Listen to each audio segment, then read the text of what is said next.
Have you ever had a goal or a dream that you thought was so crazy that there was no way you'd actually ever achieve it?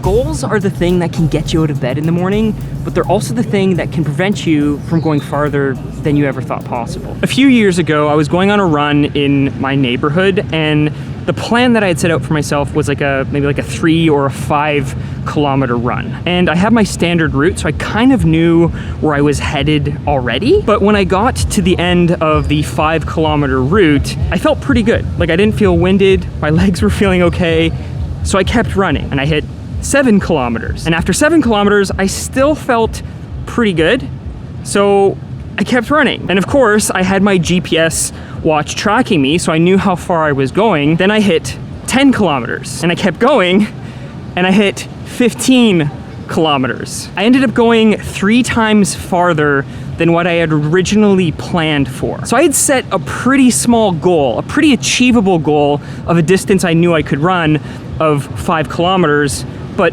I ended up going even farther. So I felt pretty accomplished after running 15 kilometers, but I also felt pretty painful because shin splints and all that type of stuff. The point still stands is that I underestimated how much I could actually achieve. As a creative person, I often find myself setting much smaller goals than what I'm actually capable of. And I think part of that is because we have an inherent worry about failing. Like, we'd almost rather be more conservative about our goals to make sure that we're achieving them rather than going crazy and achieving something that we never thought was possible. And maybe in a way, I'm cheating myself because I'm setting goals that are down here when I know that there's a little bit more potential and that there is an opportunity to achieve a goal that's, a little bit higher up, maybe somewhere up here. I recently asked over on Instagram what you thought it meant to fail, and there was a huge range of responses, but the one that came up over and over again was just simply not trying or giving up before you've even tried. And I think that speaks to the heart of what it means to fail, to not achieve something, or to not work with that dream brand or that dream client that you had in mind.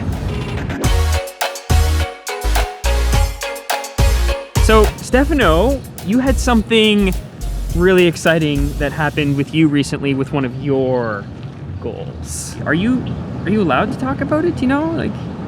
I think so. It's going to be public.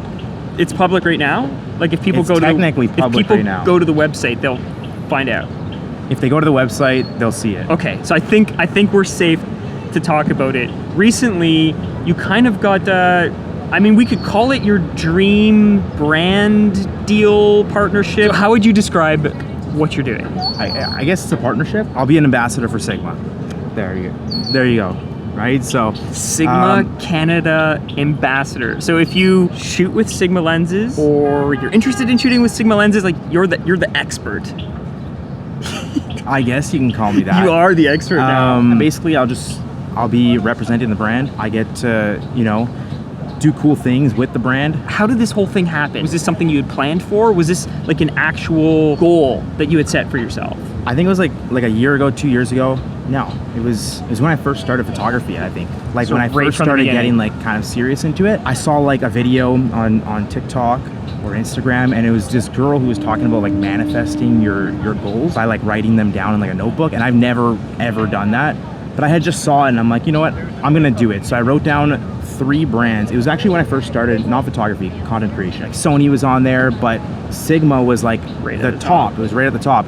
It was Sigma was the lenses I was using at the time. It was the only lenses that I own. I've always used Sigma lenses. And so I threw that right on the top as a brand that I've always wanted to work with. You could have just said do a photo shoot with Sigma, or have my photos published with Sigma, which would have been just okay, I think that's achievable. That's a goal that is probably gonna happen, but you went straight to the top. I want to work with Sigma Canada. I guess it was a little bit broad. It was I just want to work with Sigma. So there's gonna be maybe some cool stuff coming from you, not just photos, maybe some content, some video stuff. We can't say yet. So if you want to see all that type of stuff, or if you have questions about lenses, portrait photography, all that sort of fun stuff, you can go check out Stefano's channel. It's down here, up there, somewhere. Go check it out. That's it, go check it out. One quick tip for anyone who wants to work with brands. I think a lot of people, like doing content creation, they wait for brands to reach out to them and like send them an email. But I think reaching out to the brands you want to work with is the best way to do it. So don't sit back, don't wait, actually outreach and contact the brands that you want to work with. The dog agrees.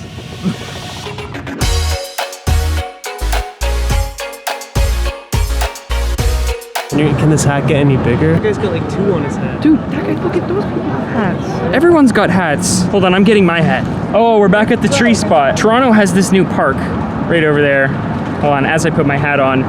And there's this old tree, which they basically built the park around. And there's a couple old trees. Really interesting concept. It's shaped like a heart, but you can't really tell unless you get a drone and actually view it from the top down. But nonetheless, good job on the landscape architects there. Okay, tip number 1, if you want to work with brands or you have a goal with working with some specific client, do spec work. Spec work is when you do free work, but it's for yourself. So you control the way it's produced, you control the outcome, you control everything, and you're basically doing it as if you already had that client, except you have full creative control. Then you can leverage that piece of content to actually work with the brands and the companies that you want to, because now you have it in your portfolio. All right, tip number 2. We're in the sun. Hold on. Tip, be in the shade in a second. Tip number 2, and I think this one kind of worked for Stefano, but networking, connections, who you know actually plays a huge role in the type of work or the type of brands that you end up working with. I just made an entire video on networking. Perfect. And why it's important. I'll link it up here.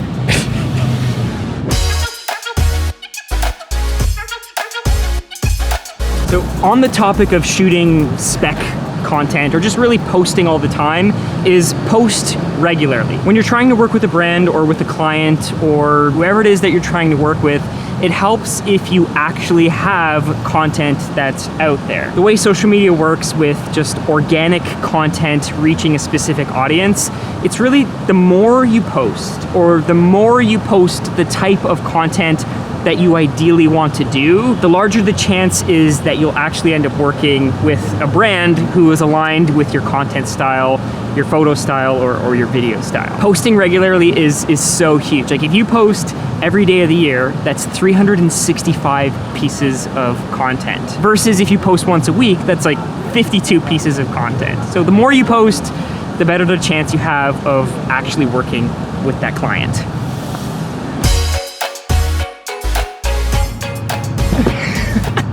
So if you enjoyed that video, let me know down in the comment section below. Of course, Stefano is part of the photo crew, so we'll be checking in with him at some point to see how things are going.